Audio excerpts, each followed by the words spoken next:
पिछले 5-6 साल से अपनी भूमिका निभा रहा हूँ राजनीतिक।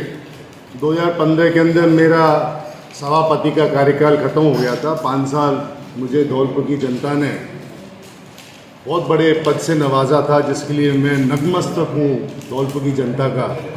तो जिस प्रकार उन्होंने मुझ पर भरोसा जताया था, इतनी बड़ी वोट डिफरेंस से मेरे को जिताया था, शायद राजस्थान में मैं पहले सबसे ज़्यादा मतों से जीता था। मैं उस आभार को जीवन भर मानता रहा हूँ और मानता रहूँगा, क्योंकि उस समय जो हालात थे मेरे पिताजी के सम्मान को लेके, हमारे राजनीतिक जीवन को लेके, उन सब चीज़ों का ध्यान रखते हुए जनता ने हम पे बहुत बड़ा एहसान किया। बहरहाल क्योंकि मैं राजनीति में आ गया, तो मेरी कोशिश रही है कि पिछले 7-8 साल से मैं एक्टिव रहूं, जो मेरे बस में हो, जिस लायक हूं, लोगों के काम करता रहूं। 2018 का गैप आ गया कि मुझे चुनाव लड़ना नहीं था, लेकिन ये मेरा मन शुरू से बना हुआ था कि मेरे को चुनाव धौलपुर से लड़ना है। मैं क्योंकि सोशल मीडिया पे इतना एक्टिव नहीं रहा हूँ, लेकिन लोग ऐसा मानते हैं कि जो आदमी सोशल मीडिया पे एक्टिव है तो वो एक्टिव है। मैं शारीरिक तौर पे मैं एक्टिव रहा हूँ, लोगों के दुख सुख में जाना, जो मेरे लायक है लोगों के काम करना। लेकिन हो सकता है कि लोगों को ये भ्रम की स्थिति बनी रही है कि रितेश जी पता नहीं चुनाव लड़ेंगे कि नहीं लड़ेंगे, कितने एक्टिव है, मन है कि नहीं है। ये खास तौर से भ्रम मेरे जो लोग हैं, जो मेरे शुभचिंतक हैं, बहुत हैं संख्या में, वो भ्रम बना हुआ था कि सर रितेश जी का क्या स्टैंड होगा। आए दिन मेरे को सफाई देने में बड़ी दिक्कतें आ रही थी कि कुछ लोग फ़ोन के माध्यम से, कोई दूसरों के माध्यम से जानकारी लेना चाह रहे थे। तो आज आप लोगों की मदद से मैं इस चीज़ को दोबारा पुनः लोगों तक पहुंचाना चाह रहा हूं कि मेरा स्टैंड पहले भी क्लियर था, आज भी क्लियर है कि मैं अपनी तैयारी धौलपुर से कर रहा था, कर रहा हूं और करता रहूँगा। मेरे लिए धौलपुर ही मेरा कार्य क्षेत्र रहा है और रहेगा। तो ये भ्रम मैं आप लोगों के माध्यम से ख़त्म करना चाह रहा हूँ कि रितेश शर्मा क्या करेंगे, इच्छुक है कि नहीं है। मैं बिल्कुल इच्छुक हूँ और भरपूर प्रयास कर रहा हूँ और जितना बनेगा अपनी ताकत से। मैंने मेहनत पहले भी की है, जब मैं चेयरमैन पद से मुझे जनता ने नवाजा था तब भी बहुत मेहनत की थी, आज भी कर रहा हूँ और करता रहूँगा। अब इसके उपलक्ष्य में कोई प्रश्न आप लोग पूछना चाहें? आप किस पार्टी से लड़ना पसंद करेंगे? मैं अभी तो कांग्रेस पे ही हूँ। 2018 में मैंने कांग्रेस ज्वाइन करी थी और फिलहाल पार्टी बदलने का ऐसा कोई इरादा नहीं है। लेकिन ये भी फैक्ट है कि रिसेंटली जो बदलाव देखे जा रहे हैं राजनीतिक, बहुत सारे बदलाव हुए हैं, मैं नाम लेना नहीं चाहूँगा। उन बदलावों से ऐसा धौलपुर की पूरी राजनीति में बदलाव आ गया है।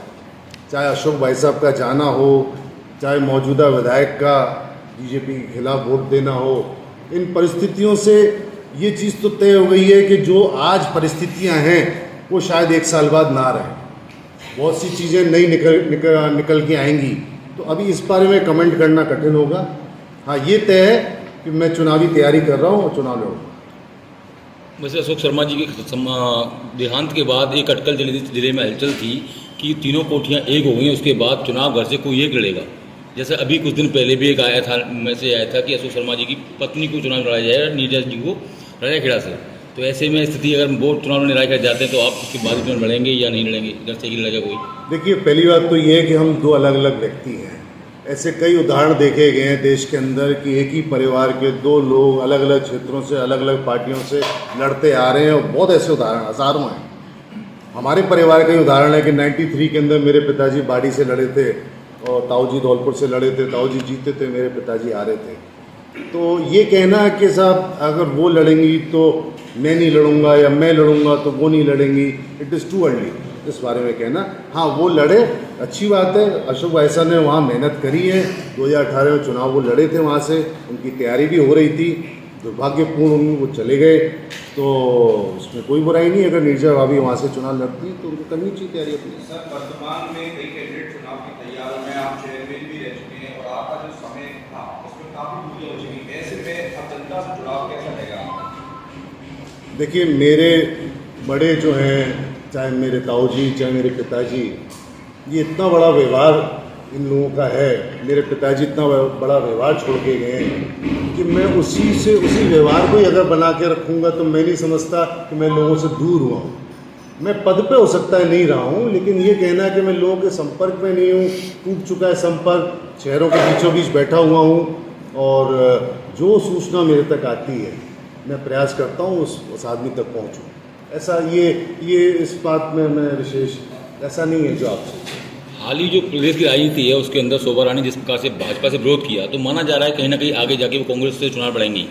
अगर ऐसे चुनाव लड़ते हैं और क्योंकि आप भी इस समय कांग्रेस में हैं, तो ऐसे में स्थिति कहीं कांग्रेस की टिकट के लिए काफ़ी मुश्किलें आएंगी आपको, तो ऐसे में क्या पार्टी छोड़ने की मंशा रहेगी आपकी? देखिए, टिकट देने का फैसला अभी 1 साल दूर है किसी पार्टी के लिए, और किसी कैंडिडेट के लिए भी तय कर पाना कि साहब मैं आज इस पार्टी से लड़ूंगा। शोभा रानी जी ने हो सकता है ये निर्णय लिया हो, उनको पार्टी ने निकाल दिया हो, लेकिन ये तय कर पाना अभी से कि वो कांग्रेस से लड़ेंगी, हाँ लॉजिकली ऐसा लग रहा है, लोग अनुमान लगा रहे हैं कि वो कांग्रेस से लड़ सकती हैं, लेकिन अभी इस चीज़ को तय कर लेना कि क्या होगा ये बहुत जल्दी होगा, इस बारे में कहना है। राजनीति में आप पुनः रिटर्न आ रहे हो, तो ये तो जनता के लिए विश्वास हो, किस तरह से जीतोगे आप? पहली बात तो मैं राजनीति से कभी कहीं गया नहीं था, मैं यही था, यही बीच हूँ। में शटडाउन ले लिया और एक चेहरा जैसे कहावत एक बरसाती मेढक, चुनाव आते ही बरसाती मेढक फील्ड में आ जाते हैं, तो इसमें जनता के संदेश था कि भाई ऋतिक जी चेयरमैन के पद पे भी रहे।